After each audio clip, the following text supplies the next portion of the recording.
Welcome to the Qasim Rashid Show, a civil rights lawyer here to expose all forms of injustice with a sprinkling of dad jokes in between. Here's your host, Qasim Rashid. Good morning and peace be upon you this beautiful Sunday, wherever you're tuning in from. My name is Qasim Rashid, and this is the Qasim Rashid Show here on Sirius XM Urban View Channel 126, the most awesome show in the multiverse. If you're listening on Substack, make sure you hit that subscribe button. I appreciate your incredible support. My friends, thank you for the emails. Thank you for the notes, the texts, the tweets. We've got a great show lined up today. Senator Nabilah Islam Parks is back, and she just filed a lawsuit in Georgia against the Elections Commission, who is trying to basically give Trump the presidency in the election coming up here in just a couple of weeks. And so I want to talk about that lawsuit. I also want to talk about the work she's doing to get reelected. She is in the most conservative blue district, I guess is the best way to put it. She is a strong progressive and champions all the things we care about: guaranteed universal health care, reparations, I mean, you name it. But she's also in the top target. And so I want to bring her on so that you can be aware of who she is and make sure we keep her in office and make sure we keep Democrats down ballot in office as well. Before we bring her on, though, I want to talk broadly about how Republicans are trying to steal the 2024 election. It's systemic, it's clear what they're doing, and we need to talk about it. But I do want to share some good news, kind of unrelated to that. A few months ago, I did a piece on Bisan Oda. She is the Palestinian journalist in Gaza who submitted a documentary to the Emmys. It said, "It's me, Bisan, and I'm still alive." It's about her surviving the genocide in Gaza. And after she submitted this documentary, about 150 or so Hollywood elites, Haim Saban, who's a billionaire, Deborah Messing, who I guess she was in Will and Grace. I've never really enjoyed her show anyway, but she led the charge in trying to cancel Bisan, calling her a terrorist, saying that she supported terrorism. Zero validation, zero evidence or facts behind this malicious, disgusting charge against her. NATO's president, who oversees the Emmys, came out in defense of Bisan and said, "We reviewed her work, we vetted her thoroughly. She's nothing that you're saying that she is, and we're going to keep her on board." Well, the great news is that despite the attempts to cancel her, despite the viciousness and the racism that she's faced, Bisan won the Emmy for her documentary. She won the Emmy Award. She's an Emmy Award-winning journalist out of Gaza, and I couldn't be happier, especially with what's continuing to happen. We get the horrifying news that Blinken knowingly lied to Congress about Israel blocking aid and said Israel was not blocking aid. And not only did that result in many more people starving, but the many more people who died, who were killed by Israeli bombing because by lying to Congress, Blinken was allowed to continue to sell weapons to Netanyahu to bomb innocent Palestinians. And so to see Bisan's story rise up, to see her get this Emmy win, it's not just about the win. It's about the fact that in this world, telling your story can be heard. It can be effective. It's about that more people will hear her story now, more people will want to understand what's going on, and hopefully more people will raise their voice to stop this genocide, to condemn these injustices, and to bring us back to a place of justice and true representation of we the people. So check out her documentary. It's me, Bisan, from Gaza, and I'm still alive. And God willing, she stays alive and she continues to do this amazing work. Speaking of representation of the will of the people, there has been an all-out, full-court press attack by right-wing Republicans to steal the 2024 election. And I'm not talking about the MAGA claims of a stolen 2020 election, claims that were vetted and tested by more than 60 judges, many appointed by Trump, and every single one found that, no, there was no stolen election. I'm talking about the actual efforts. I'm going to provide the receipts and give the actual evidence. A few weeks ago, I talked about the SAVE Act, which is a MAGA Republican attempt to revive Jim Crow voter suppression in America. It's a Project 2025 priority, and we've talked about Project 2025 a lot as well, but it's being enacted now to help Donald Trump win. And the scary part to me is just this alternate reality that Republicans live in. I put out a tweet last week that went viral. And the tweet went like this: Texas has purged about 500,000 eligible voters from the voter rolls. Nebraska is potentially changing its electoral count to a winner-take-all approach, so they all go red. Georgia is requiring 5 to 6 million votes to be counted by hand. Red states have closed more than 10,000 polling locations in Black and Latino neighborhoods. This is how Republicans are stealing the election. Since this tweet, by the way, the Oklahoma MAGA Republican governor, Stitt, has purged more than 435,000 voters from the voter rolls. The North Carolina State Board of Elections has purged more than 700,000 voters from the voter rolls. And many, hundreds of thousands of these people purged, sure, they moved out of state or they're dead and they can't vote. I get it. But still, hundreds of thousands are absolutely valid voters. One woman responded to me in this tweet, and she said Oklahoma's Republican Governor Stitt has purged nearly 500,000 registrations, including me. I am not deceased. I have not moved, and I voted in every election, and they still purged me. You can be sure I'll be at the election board office first thing Monday morning. And while this one person has the knowledge and the means to check their status, the fact is that many don't. That's voter suppression. Many don't have access or the means to take off time to re-register. That's voter suppression. And when you close down polling locations in Black and Latino communities, you're preventing them from having the same access to re-register. That's voter suppression. So the responses to my tweet from MAGA span from outright disbelief to claims that none of the above is voter suppression, to accusations that the above is necessary to prevent Democrats from cheating, to just outright racism. A MAGA guy named Carl Whitlock said, and I quote, I'm going to have to censor some of this stuff because I don't think my parents would appreciate me saying this, but because I quote, this is Carl Whitlock, a MAGA, a self-described Christian, says, I love how you say Georgia must hand count ballots as a bad thing. Only if you are cheating and part of working for Satan and the globalists who support baby killing in the womb, promoting a candidate that pulled a coup on own nominee and serve elites, not USA moms and dads. Qasim, you're the epitomize. He didn't say epitome. Epitomize of a weak little tiny boy who acts tough by advocating for ripping apart and poisoning babies, blah, blah, blah, blah, blah. You are a total loser. Steve McGraw adds, like when the same cell phones were tracked of Democrat mules going to illegal drop boxes 300 times. Another person named Dr. Sandra, whose bio proudly says, are you good with Christ? Jesus Christ is my Lord and Savior. She tweeted the following to me: shut the F up and go back to the sand flea land you came from. Very Christ-like, don't you think? And a significant number of the responses from these MAGA Republicans were just racist and white supremacists. Wilhelm, go back to your own shit whole country. Rough Graper, you have to go back. JB, shut up, Qasim, go back to your own asshole country. Brandon Walsh, you have to go back. Margaret, go back to India.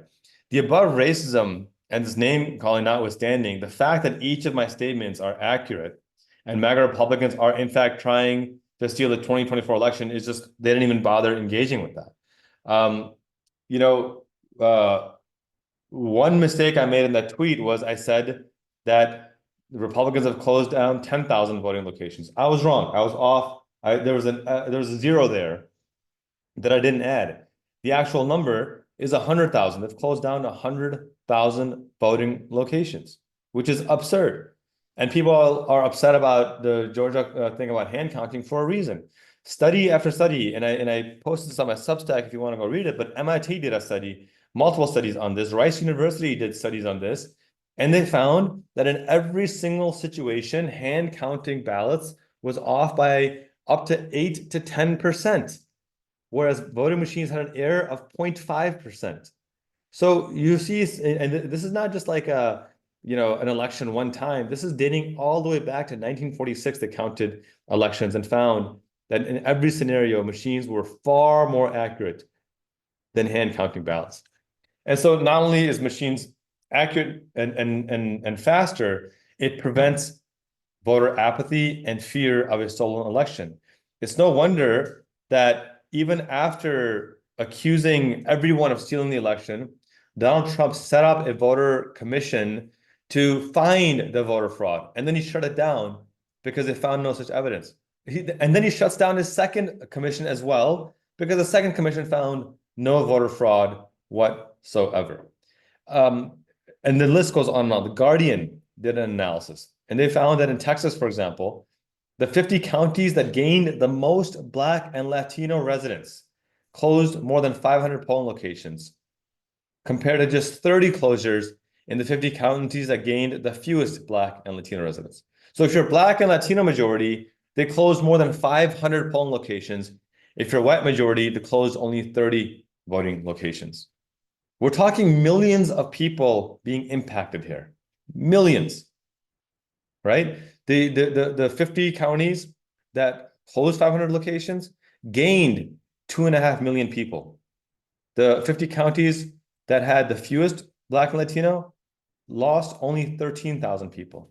So losing 13,000 people means that you're going to close 30 locations. Gaining 2.5 million people means you're going to close 540 locations. It is clear voter suppression, and this is what the Republicans are doing. It is impossible to overstate how malicious this is. And for those saying that this is necessary to prevent election fraud, a Washington Post and AP study found over the last 50 years, 50, half a century, zero examples of systemic voter fraud and zero examples of voter fraud that could have even remotely overturned any state or federal election. The plain truth is that Republicans know that they cannot win on ideas and policy, so they are engaging in demonization and voter suppression to steal the 2024 election. That's exactly what this is. And this is on top of the Jim Crow Electoral College, which was meant to dehumanize and undermine the will and the voice of Black people in the first place. And whenever people like myself or other human rights activists and lawyers are calling out this injustice, the only response they have is overt racism and bigotry. And that's why we cannot be silenced so easily. It is just impossible to overstate how critical it is that we vote in overwhelming numbers this November, up and down the ballot. That is going to be the only way we're going to actually win this election. MAGA Republicans are screaming loudly that they have no regard for democracy or for a government that's represented by we the people. We should believe them, and we should vote to ensure they never have that kind of power again. And let me be clear as I close up before we bring on Senator Nabilah Islam. This does not mean that everything Democrats are doing is okay. I have been extraordinarily critical of Democrats, including Secretary Blinken, for lying to Congress. There needs to be accountability there as well.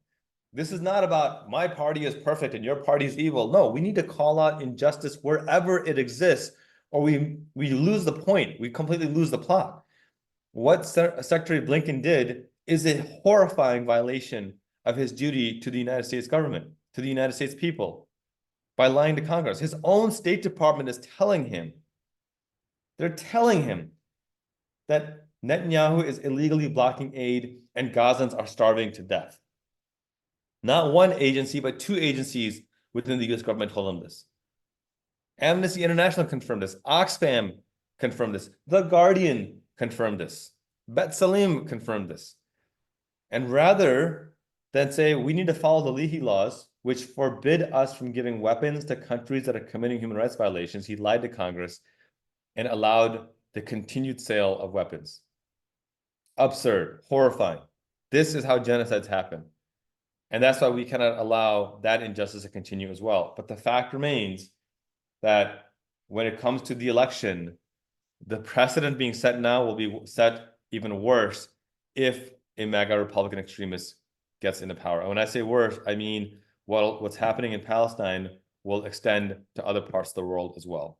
We need to stop it happening in Palestine now, and that happens by putting pressure and getting our voice out there. All right, when we come back from break, we're going to bring on Senator Nabilah Islam to talk about her lawsuit in Georgia to protect voting rights. This is what heroes are made of. I'm inspired by the work that she's doing. We're also going to talk later in the show about the death penalty, the execution of Marcellus Khalifa Williams, and the execution of Khalil Allah in Missouri and South Carolina, respectively, both executed despite overwhelming evidence that they were innocent of any wrongdoing, and ultimately executed by so-called pro-life MAGA Republican governors who believe in the sanctity of life. We'll also bring up a third execution of someone who was convicted in due process, but nonetheless executed by a woman, Governor Kay Ivey in Alabama, who claims that she believes in the sanctity of all life from God. The hypocrisy is just revolting. You're listening to the Qasim Rashid Show here on Sirius XM Urban View Channel 126. We'll be right back after this break with Senator Nabilah Islam.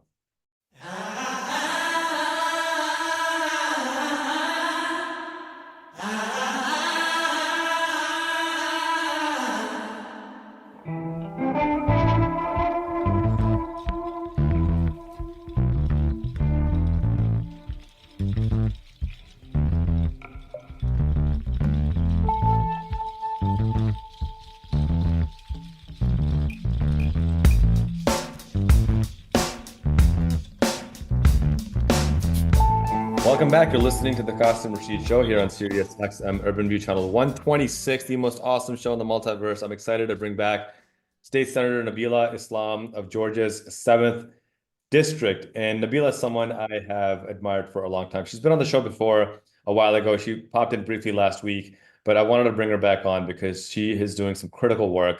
Quick bio about her: lifelong organizer and community advocate, daughter of immigrants. And when Nabilah ran for office first time, as for Congress, wasn't successful, but kept on pushing forward, kept on staying organized and activated. And when she got elected a couple years ago, she was elected as the youngest woman ever elected in the Georgia State Senate, also the first Muslim woman, the first South Asian woman elected to the Senate. And she is currently serving her first term, working on re-election. And I'm so glad to have her with us today. Senator Islam, thank you for being with us. No, thank you for having me on again. And actually, I'm Nabilah Islam Parks. So a lot has happened in the last couple of years. I'm married now. So that's right. And you got an adorable little munchkin around there somewhere too. Yeah, he is adorable.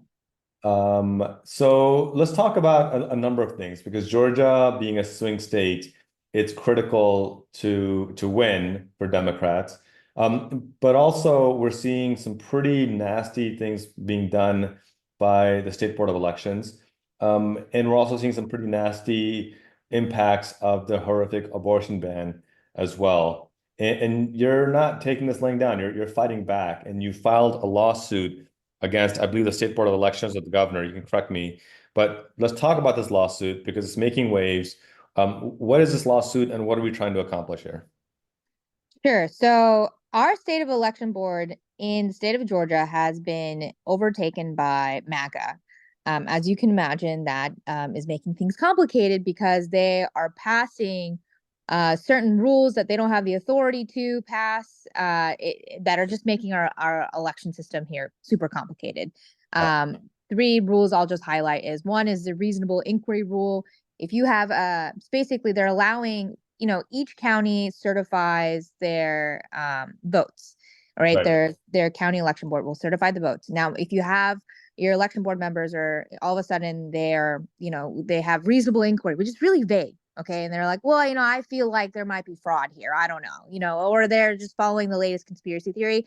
That person can take it upon themselves. That board can take it upon themselves and delay certification, which is problematic because under Georgia law, it is mandatory for them to certify election results. It is not discretionary. Now, the state of election board is saying that it is discretionary, which is against settled law. So that's a huge problem. Let me pause you there for 1 second, because I want to make sure our listeners understand what we mean by mandatory versus discretionary. And essentially, mandatory means that you're just serving a ministerial role. You're not serving as like a judge. You're basically just the minister who takes things from point A to point B. You don't actually have a choice in it.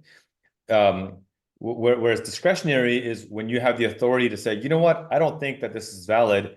I'm going to go ahead and do the opposite of what I'm supposed to do. This is not that. This is a mandatory obligation. And what you're saying is that the State Board of Elections is undermining that altogether and trying to change something that is mandatory to make it discretionary, to essentially allow them to decide whether someone's vote counts or not, whether somebody won an election or not. Exactly. And that, as you can imagine, is a huge problem. So, we have 159 counties. So one county could delay certification and it would delay the entire state. So, And I mean, it's illegal. This rule is illegal. And another rule that they passed is the examination rule, where your county election board members can quote unquote examine all election materials that that they want to look at. These people are not experts in elections. They are board members, but they don't have that expertise to look through election materials. And what basically they're trying to determine, there was fraud that happened here, right? And based on their biases. So that rule is also problematic, because I can just imagine, or we can all imagine, if folks are trying to delay certification, they will find a reason to do so, with especially using that rule as well. And then the hand count rule is that they must hand count all the ballots on election night. And so we had so many election administrators come to the hearing that was done recently and talk about how this is prone to error, that the vote machines are correct the first time, that there's no reason we need to do this. In fact, some woman recalled her experience of having to hand count 3 times because the first 2 times were incorrect and the machine was correct the first time. This will cause mass delays, right? It's going to take a very long time to actually thoroughly hand count, millions of votes. And so we're talking 5 to 6 million votes. And there's a study done by MIT that looked over the last 50 years of elections and found that in every scenario, the machine counting was far more accurate than hand counting. And the data points they concluded were that machines were at most 0.5% off, which I concede is and it could theoretically overturn an election, but they found that hand counting was 8% off consistently. And then the Washington Post study found that despite the inaccuracies in machine ballots, a recount of machine ballots and an investigation of election fraud found 0 examples of any election being overturned because of fraud or because the machine didn't count it correctly. But when you have an 8% error from hand counting, that absolutely will happen. And especially in a state like Georgia, where the difference was 12,000 votes, that changes the entire outcome. Exactly. And that's why this MAGA-aligned election board, 3 of them, the majority, are passing these rules because they are trying to lay the groundwork to create chaos and confusion in our election system. And we cannot let that happen here in Georgia, which is why I filed an ethics complaint August 19th to the governor, outlining my reasons and including, these examples. I talked about how they violated the Open Meetings Act.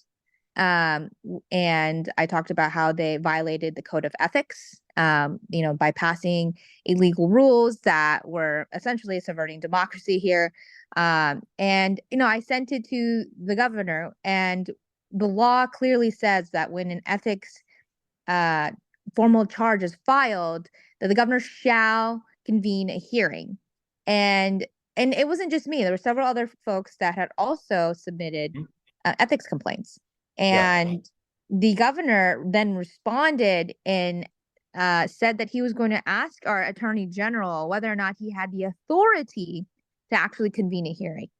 And so suddenly the MAGA Republican governor is worried about the limits of his authority.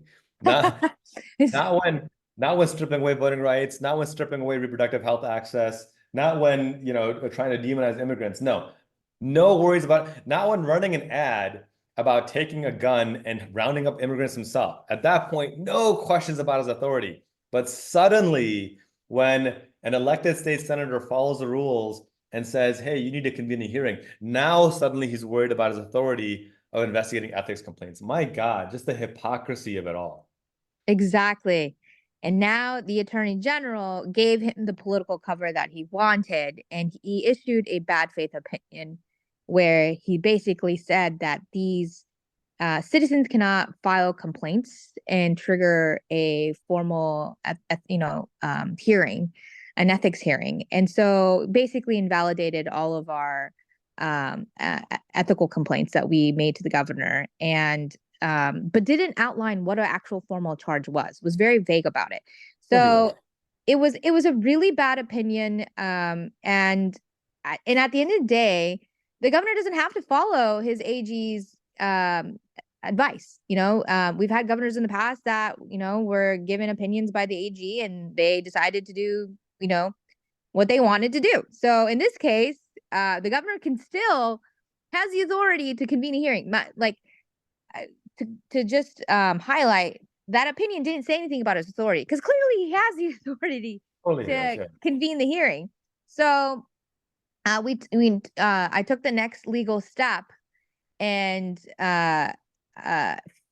filed a lawsuit. So look, I didn't want to get this far, but it seems like we needed to compel the governor to do his actual job and follow Georgia law, and because he's refusing to do so. So we filed a petition for a writ of mandamus, which basically forces a public official to follow his duties per the law. And so we announced that, was it yesterday? I believe the days are just running into, it was the day before yesterday. And yes. And so they, and I heard back from the governor's office came back and said that they, per the AG's opinion, these are not formal charges and he's committed to following the law. So that is what we're up against here. And we need the governor. Yeah, I mean, it's amazing that you're doing this, and it's powerful, and this is how we protect our democracy by inserting ourselves into the conversation. And if you're just tuning in, we're speaking with State Senator Nabilah Islam, 7th District of Georgia, who just filed a lawsuit to require the governor to stop this out of control elections board from effectively giving themselves the authority to overturn the election. I'm summarizing a lot of it. Go listen to the rest of the show for the full details. But I want to shift gears, Nabilah, because we're down to our last about 9 minutes, and I want to make sure I talk about two more really important things. One, I want to talk about the impact that Georgia's abortion bans are having on women in Georgia right now. And we see the horrific stories of Amber Thurman and a few others who have been basically bled out, who've died because they couldn't get the basic access that they needed. What is the temperature in Georgia right now? What is the response? How are people organizing around this? I mean, we are outraged. We knew this was going to happen, and now we have documentation. And there are countless others that, stories that we know that we have not heard from. And this is disproportionately, affecting women of color, especially Black women, who are 3 to 4 times more likely to die while giving birth.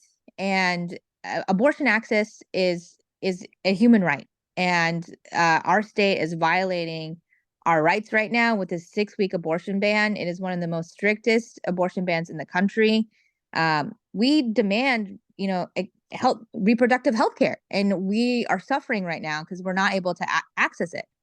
Again, most women don't even know that they're pregnant after 6 weeks. And so this issue has always been something very important. And now that, the story came out about, Amber Thurman's story, especially about how she had to, basically she died from sepsis, right? Because she didn't get the care that she needed because her doctors were too afraid to, help her because they were afraid they would go to prison, which is ridiculous. And so she would be alive today if we had not passed that draconian 6-week abortion ban. So we are definitely galvanized at this moment in organizing to make sure we get out the vote up and down the ballot to elect Democrats, because we need to have we need reproductive health care in the state of Georgia. It needs to be expanded. We need to repeal the 6-week abortion ban. We can't live like this. And not only is an innocent woman dead, but a 6-year-old child is without a mother. And her last words to her mom was, "Please take care of my son." Like how heartbreaking, because she knew she was like, she could feel herself dying and she wasn't getting the care that she needed in a timely manner. I mean, I just gave birth to my son 10 weeks ago, and I felt that so much. And I had a high risk pregnancy, and I felt so like, especially now going through, the birth process myself, I can't imagine like not getting the healthcare that I needed because my doctors were too afraid to give me care. Yeah, absolutely. And for as much as Republicans scream and claim about, we want families and we want two-parent households and we want XYZ of what their idea of a perfect family is, every action they take undermines what they claim to want.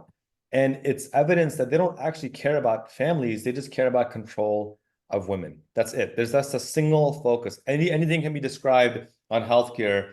It boils down to, well, does it help us control women more? If it does, then we'll do it. If it doesn't, then sorry, not going to do it. And that's the enraging, infuriating part. So Nabilah, thank you for the work that you guys are doing in that space. And we're going to continue to push along here outside of Georgia. Let's close out these last 5 minutes. I want to talk about your election, your historic election, and you've got a re-election coming up here very soon. Talk about your race and talk about how we can support you. So I won my race in 2022. It was the closest state Senate race in Georgia. And now I am being targeted by the governor and his leadership PAC and several other organizations because they want to flip my seat red.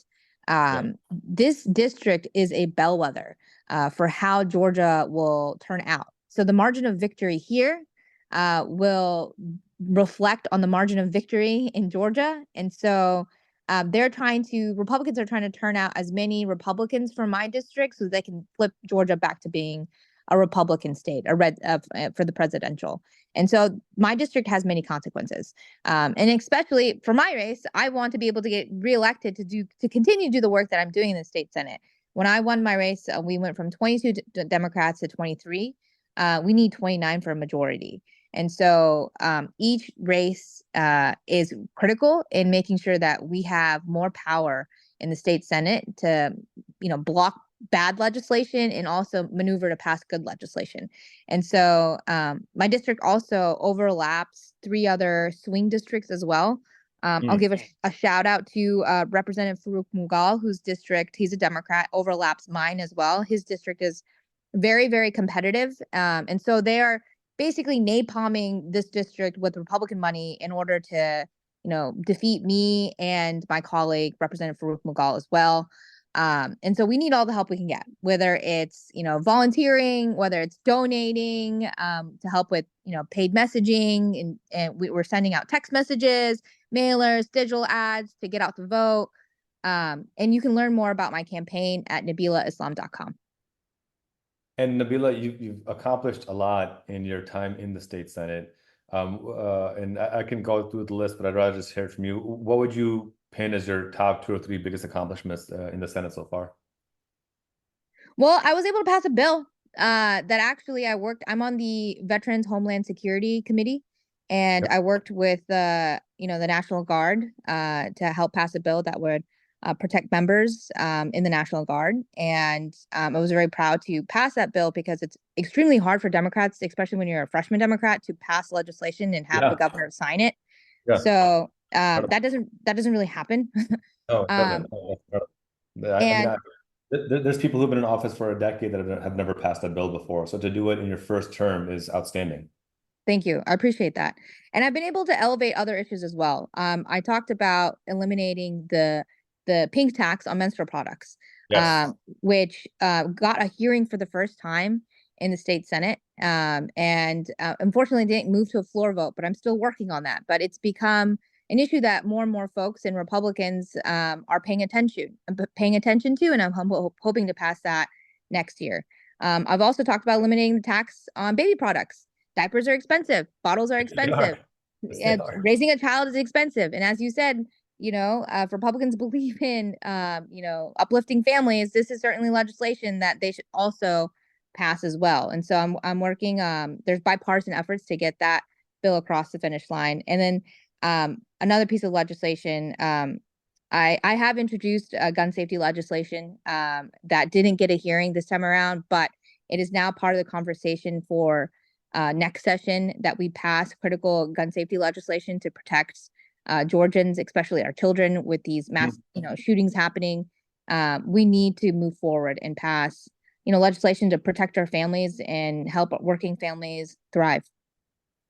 And Senator Nabilah Islam Parks has also co-sponsored a bill to expand Medicaid to ensure 400,000 more Georgians get the care that they deserve, and the co-sponsor the Reproductive Freedom Act to repeal this barbaric 6-week abortion ban.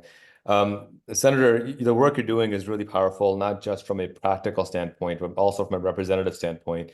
There is a lack of meaningful representation for South Asians in this country. But what I value about the way you work is that you're proud of your identity, but you're also cognizant that you serve all people of Georgia, all people of this country. And so you really balance the two effortlessly. And it's wonderful to see, because I think it speaks to the importance of recognizing your own personal identity, but also embracing the need to serve all people in this country. And just it's not really a question, but I just wanted to say I recognize that about you and I commend that about you. Thank you. I appreciate that. So your website is nabilahislam.com, and your election is the same day, of course. Yes. And if people want to volunteer, is your website the best place to go to? Yes. Great.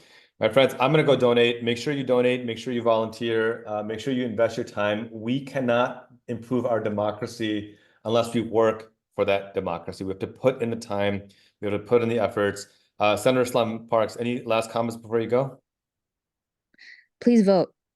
We need you to vote election day. Please get your family members to vote. This is a critical election. We need all hands on deck. I love it. I love it. Simple, clear, to the point. That, my friends, is Senator Nabilah Islam Parks. You're listening to the Qasim Rashid Show here on Sirius XM Urban View Channel 126, the most awesome show in the multiverse. We'll be right back after this break.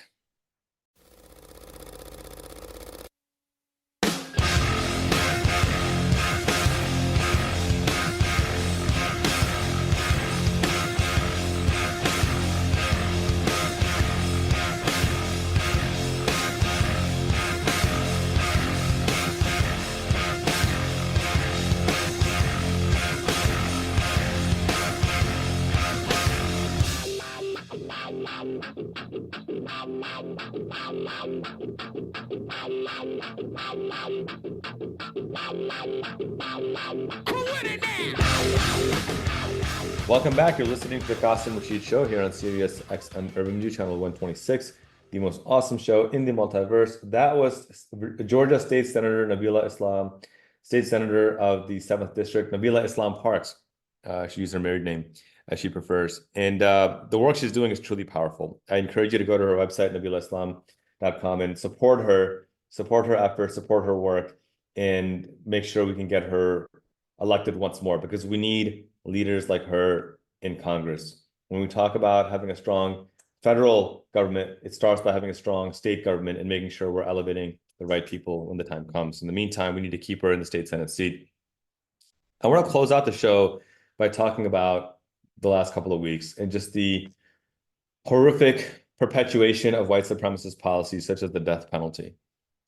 I'm speaking, of course, about the executions of Khalil Divine Black Son Allah, as well as Marcellus Khalifa Williams.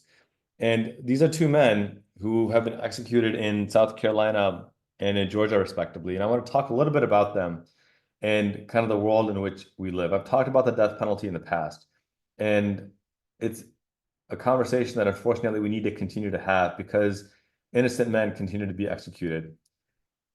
South Carolina executed Khalil Allah by lethal injection.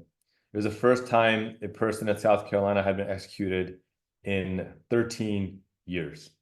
And this is because, of course, the Supreme Court had lifted the moratorium, which is another horrifying hypocrisy of this Supreme Court. But that's kind of the world that we live in right now. So Khalil Allah was convicted way back in 1997. And he was convicted of killing I think it was a robbery and murder of a convenience store.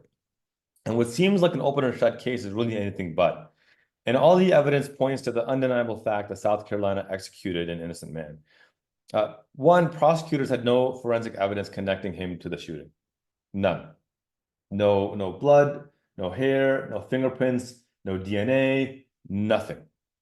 The surveillance footage of the store showed two masked gunmen, masked men with guns, but they were masked, they were not identifiable. So again, no evidence that it was him. The main witness who convicted him, Stephen Golden, signed an affidavit just before his execution, recanting his testimony and saying that Khalil Allah is, quote, not the person who shot and killed Irene Graves. He was not present during the robbery. And he went on to say that he was high on drugs when police questioned him, and that he had been pressured into writing a statement blaming Allah to prevent his own execution. He agreed to plead guilty and testify when prosecutors told him that if he did so, he would not face the death penalty or a life sentence, both facts not disclosed to the jury.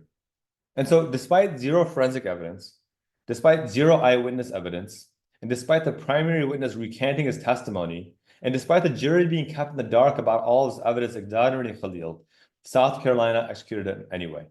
This is tyranny. This is exactly the tyranny that our founding documents claim that they're here to protect us from. And the story of Marcellus Williams is no different. Marcellus Williams was executed last week, and he was convicted of killing Felicia Gale in 1995.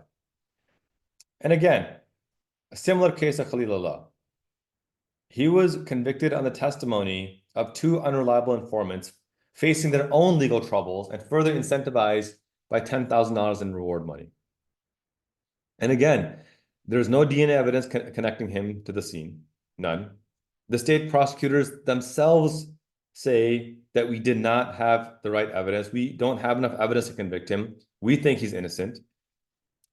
The family's victim, I'm sorry, the family of the victim, the family of Felicia Gale, they said, we don't want him executed. We don't think he's the man who killed our daughter, our spouse, our family member.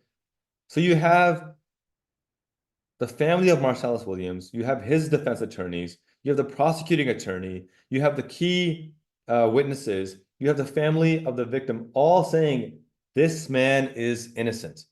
Do not execute him. And what does the Missouri Governor Parson do? He executed him anyway. By the way, this is the same Governor Parson.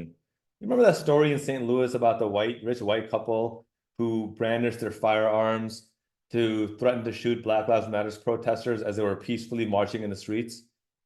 You know, that white couple, they were convicted of brandishing firearms to threaten to kill peaceful Black Lives Matter protesters. Governor Parson found it in his heart to pardon them and to forgive them for threatening to kill people. But he couldn't find it in his heart to pardon a man wrongfully convicted of a crime and spent the last 20-some years in prison. This is the horrifying reality that we live in. As of September 2024, 27 states still permit the death penalty.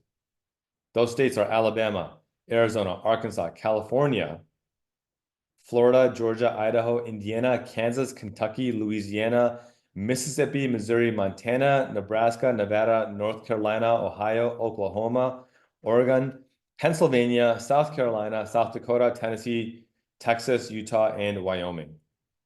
And the reasons cited for the death penalty are all, frankly, absurd. And I'm going to go over just 5 of them really quickly, because I want you to have this data. I want you to be armed with this data when you inevitably get the people supporting the death penalty. And by the way, I should reveal this about myself.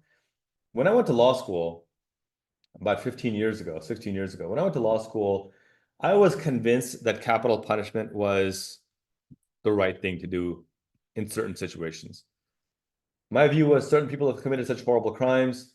Yeah, the death penalty is mandated in those situations. I was convinced. And so I come to you now as somebody who is completely convinced of the opposite, because I looked at the facts and the data and better understood the state of the death penalty here in the United States. And so I'm not coming to you as somebody who's not studied on this issue, not educated on this issue, or somebody who has never even thought about changing my mind on this issue. I come to you as somebody who has changed my mind after studying the facts, and I want to present those facts to you. The first claim is that, well, if we know for certain that innocent people are not convicted or put to death, then what's the problem? These are all guilty people. Well, in fact, we know the opposite is true. Since 1973 alone, we have wrongfully executed at least 200 people in the United States. That's about 11% of people who have ever been executed just in the last 50 years alone have been wrongfully executed. 11%. Apply that to any other situation. Would you fly on a plane if it had an 11% chance of crashing? Would you drive in a car if it had an 11% chance of the wheels falling off when you're going 70 miles an hour? Would you get in train if it had an 11% chance of going off the train tracks? Would you eat food if there was an 11% chance it was poisoned? Would you go to a doctor if he had an 11% chance of killing you for a routine doctor visit? You wouldn't. So why are we enacting a policy that we know we're executing innocent people 11% of the time? Next claim is that the death penalty is a deterrent to violent crime. On the contrary, there's zero evidence of this. The Death Penalty Information Center, which collects studies in this topic, reports the death penalty only affects a tiny percentage of even those who commit murder. Its effect is very difficult to pinpoint, and the National Academy of Sciences has concluded that past studies have neither proven nor disproven a deterrent effect. It's just a claim. There's no evidence that it actually deters crime. If you think the death penalty will prevent future crime, you're wrong. There's zero evidence of it. Next claim is, well, the victims of violent crime won't see justice if the death penalty is repealed. Look, let's be clear. For victims and families of violent crime, especially involving murder or rape or something just unimaginably horrific, there's nothing that will undo that harm. Nothing. There's no words, there's no actions that will remedy that pain. That's why it's so much more important we recognize that execution and justice are two different things altogether, and we cannot make the mistake of conflating them. Enacting the death penalty won't bring back the lost life to a horrific crime. Once that crime is committed, it's committed.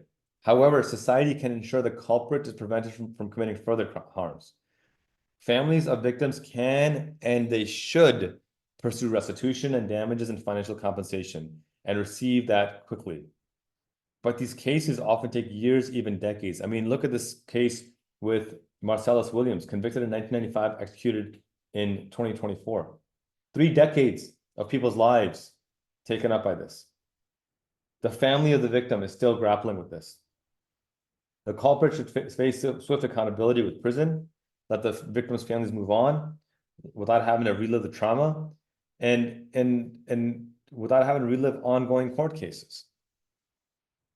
Then the next question people bring up is, well, if we put them in prison for life, why should we spend taxpayer dollars to house, clothe, and feed a violent criminal until they die in prison?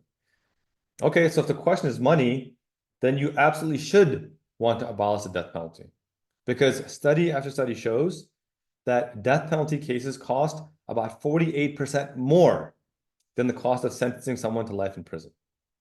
So if you really are worried about money, the more expensive proposition is the death penalty. It's far more expensive.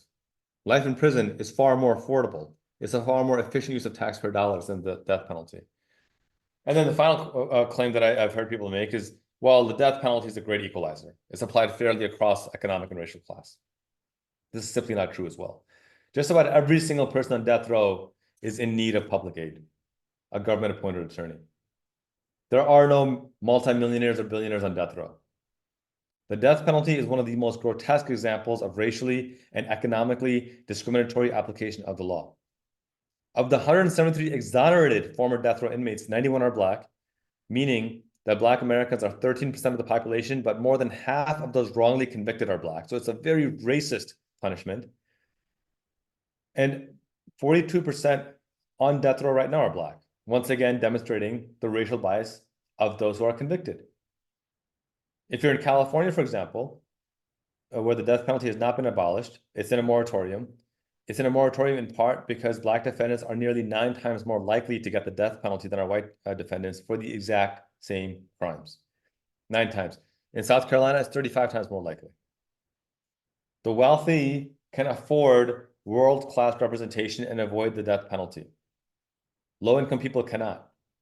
What's that Final Fantasy quote? That if a punishment for a crime is a fine, then that's a punishment that exists only for the poor, or it's a crime that exists only for the poor. Same applies here.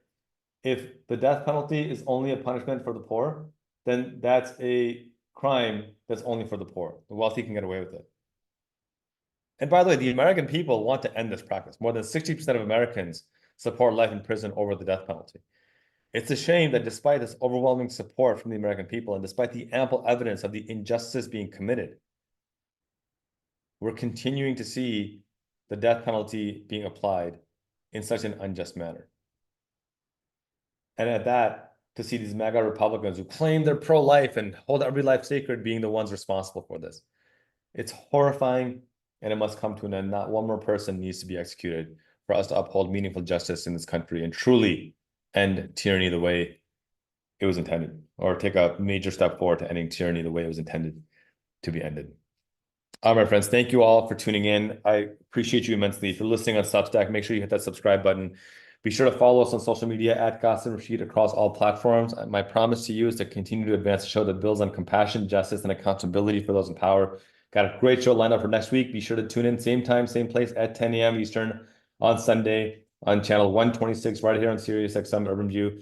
My friends, be fierce, lead with compassion and justice, and continue speaking truth to power. Until next week, peace.